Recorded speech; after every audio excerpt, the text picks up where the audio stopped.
আসসালামু আলাইকুম সুপ্রিয় শিক্ষার্থীরা, আজকে আমরা তোমাদের গুণগত রসায়নের 3 নম্বর লেকচারটা নিব। আজকে লেকচারে আমরা আলোচনা করব পারমাণবিক সংখ্যা কি, পারমাণবিক ভর সংখ্যা কি, পারমাণবিক ভর একক কি, পরমাণুর ভর ও আপেক্ষিক পারমাণবিক ভর, এই টপিকসগুলো নিয়ে আলোচনা করব। এর ভিতরে আরো অনেকগুলো টপিকস আছে, তার ভিতরে সেগুলো আমরা ব্যাপক আলোচনা করব। তাহলে প্রথমে আমরা আসি পারমাণবিক সংখ্যা ও পারমাণবিক ভর সংখ্যা, অর্থাৎ atomic mass and atomic mass number, অর্থাৎ atomic number and atomic mass number. এটা কি? এটা আমরা 9 পড়ে আসছি যে আমরা জানি কোন একটা পরমাণুর নিউক্লিয়াসে যতটা প্রোটন আছে সেই প্রোটনের সংখ্যাটি হচ্ছে অ্যাটমিক নাম্বার, অর্থাৎ পারমাণবিক সংখ্যা। কোন একটা মৌলের নিউক্লিয়াসে যতটা প্রোটন আছে, আমরা জানি সোডিয়ামের নিউক্লিয়াসে, ঠিক না? আমরা জানি সোডিয়ামের নিউক্লিয়াসে কি 11টা প্রোটন আছে। কয়টা প্রোটন? 11টা প্রোটন। তাই সোডিয়ামের পারমাণবিক সংখ্যা কেমন? তাই তার পারমাণবিক সংখ্যা হচ্ছে কত? 11। আর পারমাণবিক সংখ্যাকে আমরা কি দ্বারা প্রকাশ করি? জেড দ্বারা প্রকাশ করি। এগুলো আমরা 9-10 পড়া, তারপর আমরা একটু আলোচনা করি তোমাদের। আরেকটা হচ্ছে যেমন কার্বনের নিউক্লিয়াসে কয়টা প্রোটন আছে? 6টা প্রোটন আছে, তাই কার্বনের পারমাণবিক সংখ্যা হচ্ছে 6 ইত্যাদি। তারপর আমরা আসি পারমাণবিক ভর সংখ্যা। কেমন?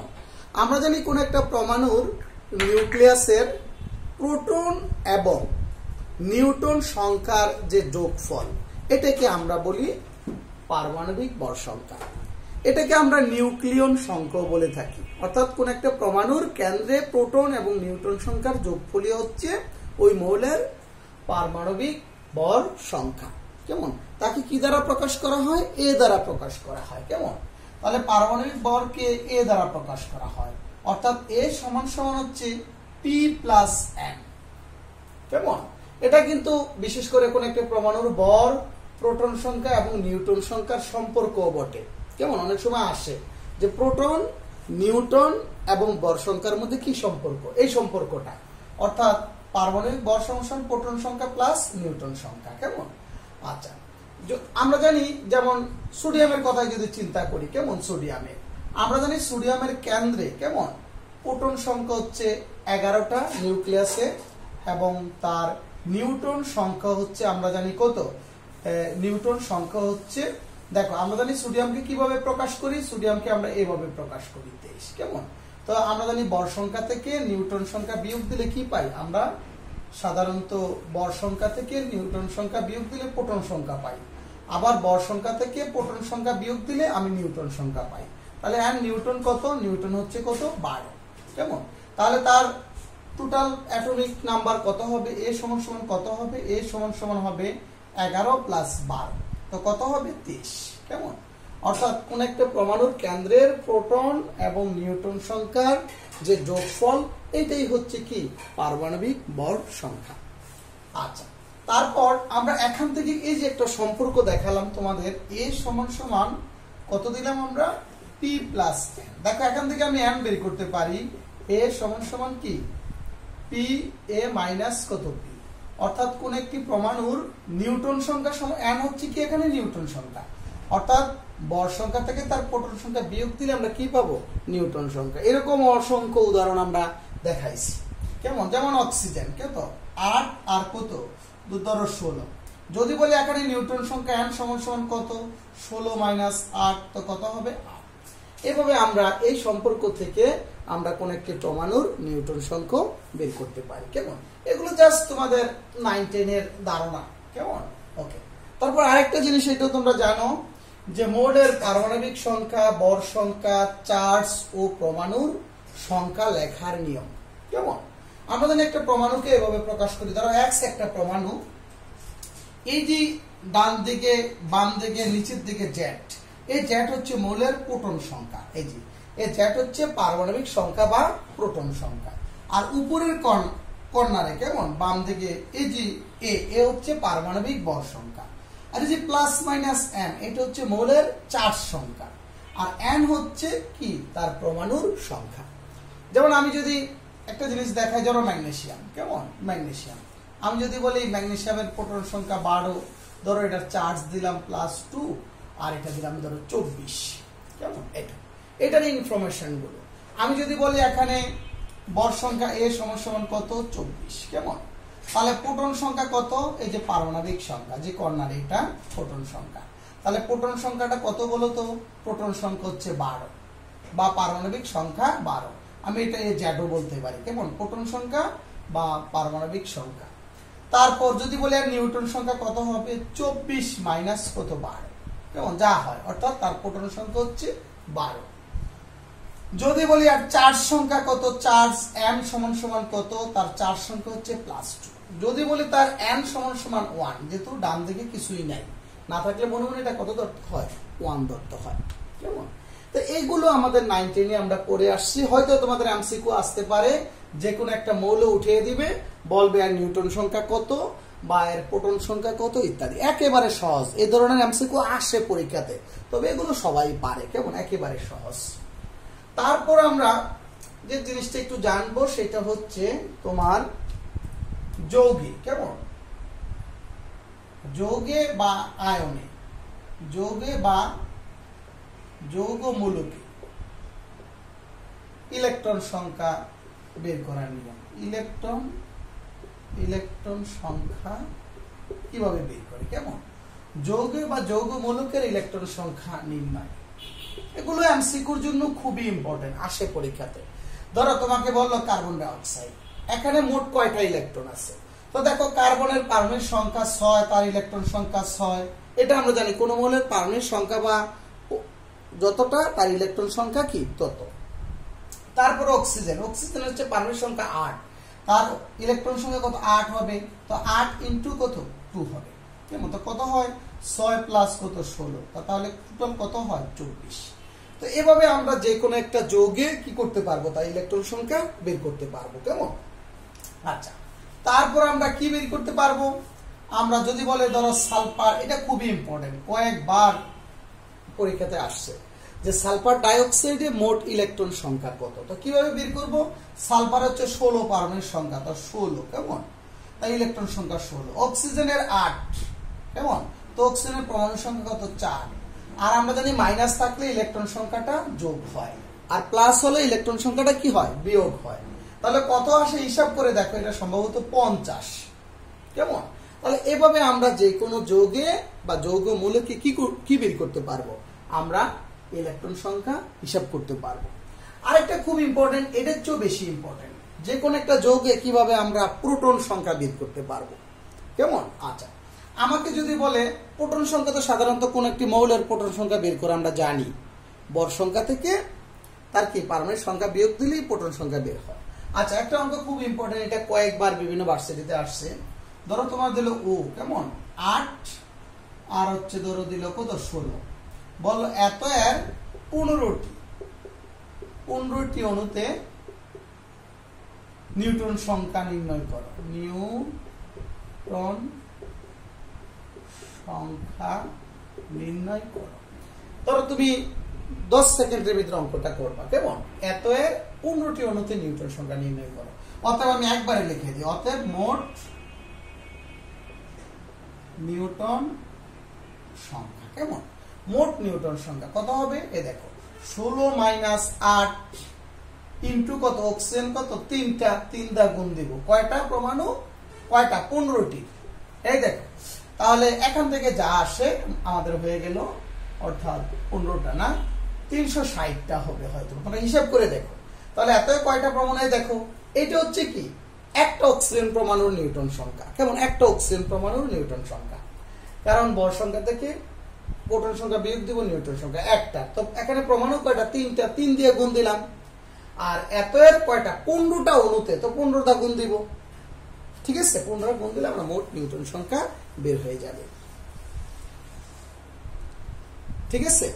আচ্ছা, তো এইভাবে আমরা মোটামুটি বিভিন্ন জায়গার বিভিন্ন অণুতে নিউটন সংখ্যা বের করতে পারবো। আরেকটা অঙ্ক একটু দেখাচ্ছি, সেটা হচ্ছে তোমাকে আসতে পারে 2 × 10⁵ কত 5 এত মূল, এত মোল কার্বন, কার্বন 6 ধরো 14, এত মোল কার্বন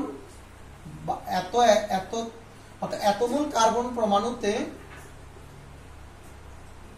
নিউটন সংখ্যা হিসাব করো।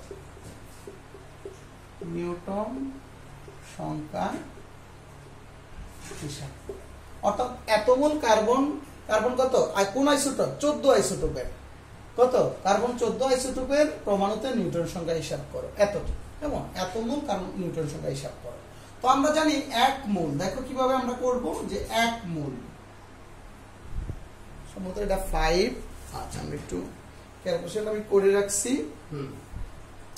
তাহলে 1 মোল কার্বন 6 14 এর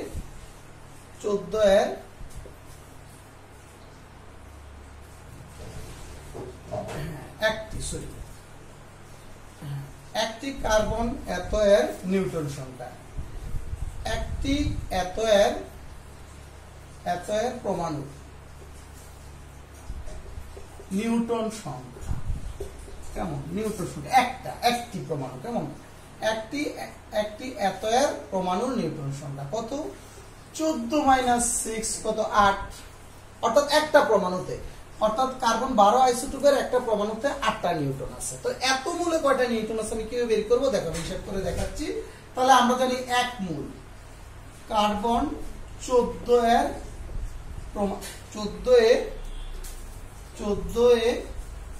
পরমাণুর সংখ্যা, কত আমরা জানি 6.02 × 10⁻23, এত কি আমরা জানি সকল পদার্থের 1 মোলে এতটি অণু থাকে, অ্যাভোগাড্রোর সংখ্যা। এত মোলে কয়টা থাকে, অর্থাৎ 2 × 10⁵ এত পরমাণুর সংখ্যা 6.02 × 10⁻23 কত গুণ হবে, 2 × 10⁵, ঠিক আছে, হ্যাঁ হবে 1.20 10⁻কত 19, এতটি। কেমন, অর্থাৎ এই যে 1 মোল, এই যে এত মোল কার্বন পরমাণুতে এতটা পরমাণু থাকে। তো একটা পরমাণুতে কিন্তু আমরা কি বের করে ফেলছি, আমরা একটা পরমাণুতে কিন্তু নিউটন সংখ্যা বের করে ফেলছি। তাহলে আমরা এখান থেকে লিখতে পারি অতএব মোট নিউটন সংখ্যা, নিউট্রন সংখ্যা, মোট নিউটন সংখ্যা কত হবে 1.20 10⁻19 ইন্টু কত 8, অর্থাৎ একটা পরমাণুতে আছে 8টা, এতটি পরমাণুতে 8 দা গুণ দিব, গুণ দিলে যা আসে তাই। কেমন, অর্থাৎ 9.63 10⁻কত 19, এতটি। আশা করি তোমরা বুঝতে পারছো। এই ধরনের অঙ্ক জাস্ট এমসিকিউতে আসবে যে এত মোল কার্বন পরমাণুতে কয়টা নিউটন আছে বা কয়টা ইলেকট্রন আছে, এগুলো তোমরা হিসাব করে বের করতে পারবে আশা করি। কেমন, আচ্ছা তাহলে আমরা কি শিখলাম, আমরা পারমাণবিক সংখ্যা শিখলাম, পারমাণবিক ভর সংখ্যা শিখলাম। তারপর খুব গুরুত্বপূর্ণ 3টা জিনিস আমরা আলোচনা করব, পারমাণবিক ভর একক, পরমাণুর ভর আর আপেক্ষিক পারমাণবিক ভর। এই 3টা জিনিস নিয়ে আমরা আলোচনা করব।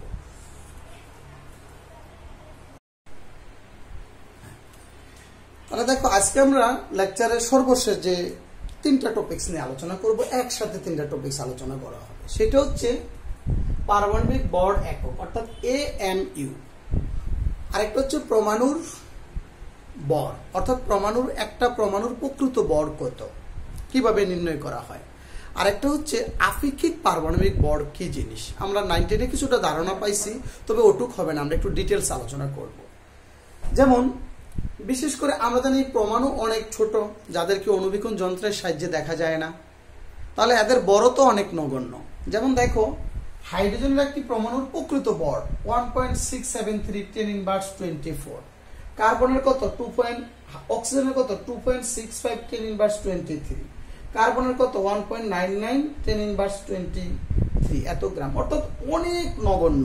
এই যে 1.673 10⁻24 মানে কত 1.673 এ 1 লেখা কত 24টা শূন্য দিলে ভাগ করলে যে ভরটা পাওয়া যাবে এই ভর, অর্থাৎ এটা অনেক নগণ্য।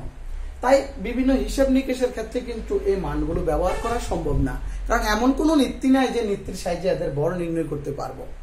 তাহলে আমরা সাধারণত কি ভর হিসাব করি, আপেক্ষিক পারমাণবিক ভর, অর্থাৎ মৌলের আপেক্ষিক পারমাণবিক ভর। তাহলে আপেক্ষিক পারমাণবিক ভর কি জিনিস?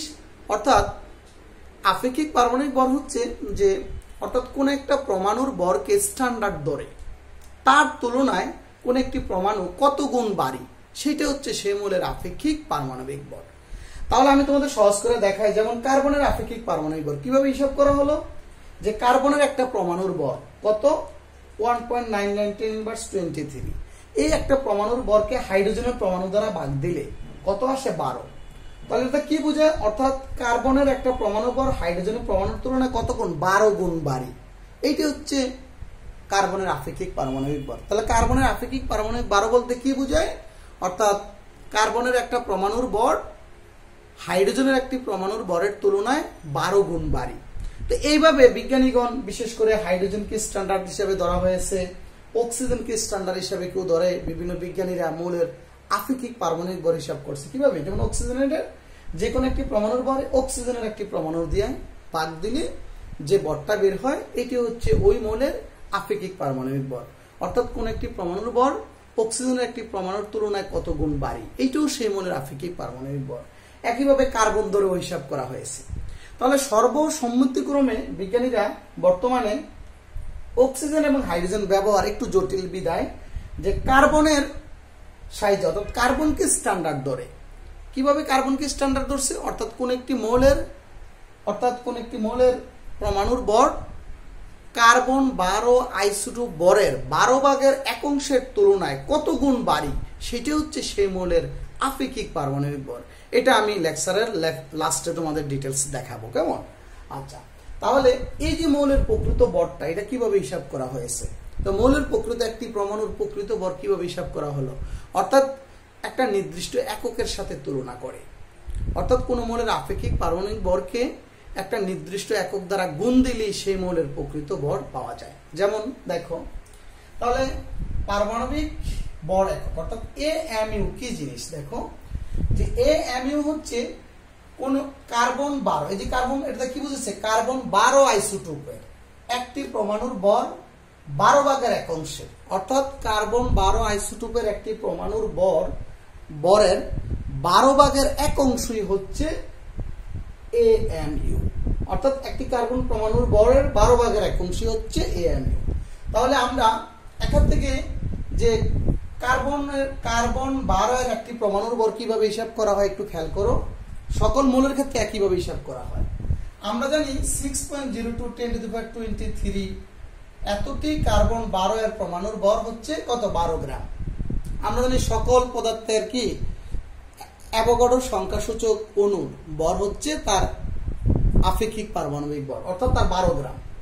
ঠিক আছে, তার আপেক্ষিক যে পারমাণবিক ভর, অর্থাৎ এতটি পরমাণুর ভর হচ্ছে 12 গ্রাম, অর্থাৎ একটি পরমাণুর ভর হচ্ছে কত? 1.9910⁻23। সকল মৌলের ক্ষেত্রে এইভাবে হিসাব করা হয়। একইভাবে অক্সিজেন এটা কিভাবে হিসাব করা হবে? এতটি অক্সিজেন পরমাণুর ভর হবে 16 গ্রাম, পরে কি একটি ভর অ্যাভোগাড্রো সংখ্যা দিয়ে ভাগ দিব, তখনই আমরা একটি পরমাণুর ভর পেয়ে গেলাম। তাহলে AMU কিভাবে লিখতে হবে? AMU সমান কি হবে? তাহলে কার্বন 12 আইসোটোপের একটি পরমাণুর ভর 1.9910⁻23, নিচে কি আছে? 12। তাহলে 12/1 আমরা নিব, কেমন? অর্থাৎ যদি 12 দিয়ে ভাগ দেই তো 12/1 আমরা পেয়ে যাব। তো 12/1 কত? 1.6610⁻24, এই অংশটা। তাহলে আমরা লিখতে পারি AMU সমান 1.6610⁻24। অতএব এটা হচ্ছে 1 MU, অর্থাৎ AMU মানে 1 MU, বা এটাকে 1 ডাল্টনও বলা হয়। 1 MU কে 1 ডাল্টনও বলা হয়। তাহলে 1 ডাল্টন সমান কত? 1.6610⁻24, কেমন? অর্থাৎ সকল পদার্থের সকল মৌলের আপেক্ষিক পারমাণবিক ভরটাকে যদি এই সংখ্যা দ্বারা অর্থাৎ AMU দ্বারা গুণ দেওয়া হয় তখনই সেই মৌলের একটা পরমাণুর প্রকৃত ভর পাওয়া যাবে, কেমন? যেমন দেখো, তাহলে মৌলের একটি পরমাণুর ভর বলতে তার প্রকৃত ভরকে আমি বুঝাইছি, কেমন? তো মৌলের একটি পরমাণুর ভর মৌলের আপেক্ষিক পারমাণবিক ভর ইনটু AMU, এত গ্রাম, কেমন? এত। তাহলে এটাকে লিখতে পারি মৌলের আপেক্ষিক পারমাণবিক ভর ইনটু AMU মানে কি? তো 1.6610⁻24। তাহলে এই সূত্রটা মনে রাখবা। তাহলে যে কোনো মৌলের একটি পরমাণুর প্রকৃত ভর কত হবে? ওই মোলের আপেক্ষিক পারমাণবিক ভরকে একটা নির্দিষ্ট একক দ্বারা গুণ দিতে হবে। ওই নির্দিষ্ট এককটা হচ্ছে AMU, কত 1.66 10 ইনভার্স -24 এত দ্বারা গুণ দেব। যেমন হাইড্রোজেনের প্রকৃত ভর কিভাবে বের হয়েছে, অর্থাৎ হাইড্রোজেনের আপেক্ষিক পারমাণবিক ভর হচ্ছে 1 এর কত দ্বারা গুণ দিছে, এই সংখ্যা দ্বারা গুণ দিয়েছে, সুতরাং তখন এটা পেয়েছি। যদি বলি অক্সিজেনের আপেক্ষিক পারমাণবিক, অক্সিজেনের একটি পরমাণুর ভর কত হবে, অক্সিজেনের আপেক্ষিক পারমাণবিক ভর হচ্ছে 16 এর কত দ্বারা গুণ দিব, AMU দ্বারা গুণ দিব, তখনই আমরা কত পেয়ে যাব, এত পাবো। একইভাবে কার্বনেরটাও একই হিসাব। তাহলে আমরা শিখে গেলাম কোন একটি মোলের কিভাবে আপেক্ষিক পারমাণবিক ভর হিসাব করা যায়, কোন একটি মোলের প্রকৃত ভর কিভাবে হিসাব করা হয়। অর্থাৎ কোন একটি মোলের প্রকৃত ভর হিসাব করতে কি, মোলের আপেক্ষিক পারমাণবিক ভরকে তার AMU অর্থাৎ একটা নির্দিষ্ট একক দ্বারা গুণ দিলে আমরা আপেক্ষিক পারমাণবিক ভর পেয়ে যাব। তারপর আমরা দেখব এই সম্পর্ক থেকে কিভাবে আমরা কি মোলের আপেক্ষিক পারমাণবিক ভর বের করব, এটা আমরা দেখাবো। আমরা সর্বশেষ দেখব মোলের আপেক্ষিক পারমাণবিক ভর, কেমন এটা কিভাবে বের করতে হয় সেটা আমরা দেখব। কেমন আমরা একটু আগে দেখলাম মোলের একটি পরমাণুর ভর, মানে মোলের একটি পরমাণুর প্রকৃত ভর, মোলের আপেক্ষিক পারমাণবিক ভর ইনটু AMU। এখান থেকে কিন্তু আমি আপেক্ষিক পারমাণবিক ভরটা বের করতে পারবো। তাহলে এখান থেকে আমি লিখতে পারি আর গুণন করে, এখান থেকে সম্পর্ক থেকে মোলের পারমাণবিক ভর সমান মোলের একটি পরমাণুর ভর বাই AMU। তো আমরা AMU জানি, অর্থাৎ মোলের একটি পরমাণুর ভর AMU হচ্ছে, আমরা একটু আগে দেখাইছি যে কার্বন 12 আইসোটোপের একটি পরমাণুর ভরের 12 ভাগের 1 অংশ হচ্ছে AMU। তাহলে আমরা লিখতে পারি AMU এর জায়গায় লিখতে পারি কার্বন 12 একটি পরমাণুর ভরের অর্থাৎ 12 ভাগের 1 অংশ, ঠিক না? এটি হচ্ছে। তাহলে এখান থেকে আমরা এটুক থেকে আমরা কি বলতে পারি, আমরা আপেক্ষিক পারমাণবিক ভরের সংজ্ঞা দিতে পারি। তাহলে আপেক্ষিক পারমাণবিক ভর হচ্ছে কি, কোন একটি মৌলের একটি পরমাণুর ভর, মানে প্রকৃত ভর একটি পরমাণুর ভর কার্বন 12 আইসোটোপের একটি পরমাণুর 12 ভাগের 1 অংশের তুলনায় কত গুণ বাড়ি, এটি হচ্ছে সে মৌলের আপেক্ষিক পারমাণবিক ভর। কেমন? তাহলে একটা উদাহরণ দেখো, আমি যদি বলি অক্সিজেনের আপেক্ষিক পারমাণবিক ভর কত, তাহলে অক্সিজেনের একটি পরমাণুর প্রকৃত ভর এই যে আমি আগে লিখে রাখছি 2.65 10 ইনভার্স 23, ঠিক আছে? তার আমরা কি করব, অর্থাৎ কার্বন 12 আইসোটোপ ভরের 12 ভাগের 1 অংশের একটি পরমাণুর ভর, এটা দিয়ে ভাগ দিব। তাহলে কি আমরা 1.9 কার্বন কত, কার্বন 12 এর একটি পরমাণুর ভর আমরা বের করে রাখছি 1.99 10 ইনভার্স কত 23, এই যে 23 এর 12 ভাগের 1 অংশ কত ইনটু 12, মানে কি 1/12, 12 ভাগের 1 অংশ। তাহলে 12 ভাগের 1 অংশ, এটাকে যদি আমি একটু করি অর্থাৎ 2.65 10 ইনভার্স 23, এটাকে উল্টে দিলে উপরে চলে যাবে অর্থাৎ 12, এটা দিয়ে আমি ভাগ দিব, তো কত আসে 15.9967, অর্থাৎ যাই হোক এটাকে আমরা 16 ধরি। কেমন? আচ্ছা, তাহলে আমরা কি বলতে পারি, অর্থাৎ এই যে অক্সিজেনের আপেক্ষিক পারমাণবিক ভর 16 বলতে কি বোঝায়, অর্থাৎ অক্সিজেনের একটি পরমাণু কত কার্বন 12 আইসোটোপ ভরের একটি পরমাণুর 12 ভাগের 1 অংশের তুলনায় কত গুণ বাড়ি, 16 গুণ বাড়ি। এইটি হচ্ছে অক্সিজেনের আপেক্ষিক পারমাণবিক ভর। আর একটা মনে রাখবে, কখনো আপেক্ষিক পারমাণবিক ভরগুলো সবসময় দশমিক সংখ্যায় হয়, পূর্ণ সংখ্যা হয় না। কেন? আমরা যে মৌলের 19 শিখছি, আমরা যে মৌলের প্রকৃত ভর বের করেছি বা আপেক্ষিক পারমাণবিক ভর বের করছি কিভাবে, সাধারণত আইসোটোপ থেকে, আইসোটোপের শতকরা পরিমাণ থেকে, ঠিক আছে? অর্থাৎ একটা মৌলের একাধিক আইসোটোপ আছে, ওই একাধিক আইসোটোপের গড় ভর হচ্ছে একটি পরমাণুর আপেক্ষিক পারমাণবিক ভর আমরা হিসাব করছি। কেমন? যার কারণে এই সংখ্যাটা কখনো কি হয় না, পূর্ণ সংখ্যা হয় না। যেমন সোডিয়ামের পূর্ণ সংখ্যা হয় 23, কারণ সোডিয়ামের কোন আইসোটোপ নাই। ওকে, তাহলে আমরা মোটামুটি আজকের লেকচারটা জাস্ট একটা বেসিক মূলক লেকচার, আমাদের নেক্সট লেকচারটা খুব গুরুত্বপূর্ণ হবে। এর আগে তোমরা এই বেসিক জিনিসগুলো একটু ক্লিয়ার করবা। কেমন? তাহলে আজকে আমরা কি আলোচনা করলাম, গুরুত্বপূর্ণ জিনিসগুলো হচ্ছে AMU কি, তারপর আপেক্ষিক পারমাণবিক ভর কি, মৌলের প্রকৃত ভর কি। কেমন? এই জিনিসগুলো আমরা আলোচনা করলাম। তোমরা ভালো থাকো, আল্লাহ হাফেজ।